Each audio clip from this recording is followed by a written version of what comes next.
কোন সভ্য থেকে শিখলি বেটা? এটা কার থেকে শিখলি? জীবনে 2-4 অক্ষর পড়ালেখাও করো নাই, 2-4 শব্দ পড়ো নাই তোমরা ছেলেরা। মানুষ এত অভদ্র অপবিত্র হয় কেন? কোরআনুল কারীমের মধ্যে আছে, আল্লাহ তাআলা বলে, বান্দা কি আজীব কথা। কোরআন শরীফে আছে, বান্দা কোনোভাবেই যদি পানি নাই, ঠিক আছে, ফাইন লাম তাজিদু মাআন ফাতায়াম্মামু সাঈদান তাইয়্যিবা, তাহলে মাটি দিয়ে, পবিত্র মাটি দিয়ে তায়াম্মুম করো, তবুও নিজেকে পবিত্র বানাও।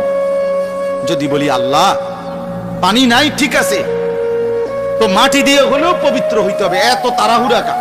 পানি আইও, পানি পাই আলোই, এরুমকে শুরু করলেন।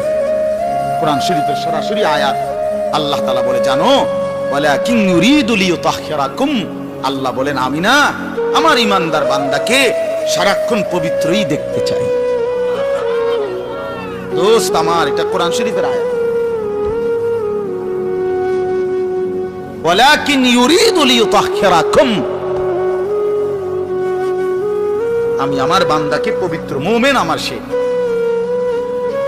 ও অন্য কেউ না, ও আমার ইমানদার বান্দা। তো ইয়া আইয়ুহাল্লাযীনা আমানু ইযা কুমতুম ইলাস সালাতি ফাগসিলু ওয়ুজুহাকুম, এই আয়াতের মধ্যে, এই আয়াতের অন্তর্ভুক্ত অংশ এটা।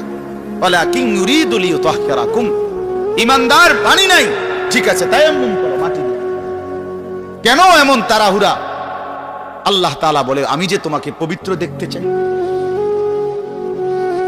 আমি কে তোমাকে পবিত্র। ফীহি রিজালুন ইউহিব্বুনা আন ইয়াতাতাহহারু আল্লাহু ইউহিব্বুল মুত্তাহহিরিন।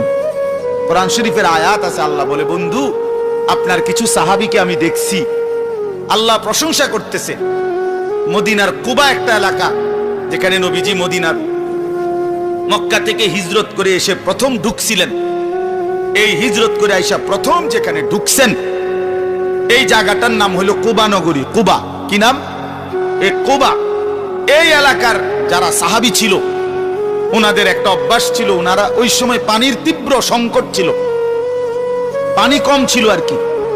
তো তীব্র পানির সংকট থাকার পরেও ওনারা খাবারের পানি, রান্নার পানি, মানে ভাত তরকারি রান্নার যে পানি আর খাবারের পানি কম খাইতো, কম ব্যবহার করত। এখান থেকে পানি বাঁচাইয়া পেশাব পায়খানার পবিত্রতার জন্য যে পানি দরকার, ওইখানে তারা পর্যাপ্ত পরিমাণ পানি ব্যবহার করত, যেন পবিত্রতার মধ্যে কোনো কমতি না। আল্লাহর কসম, এই কথাইটা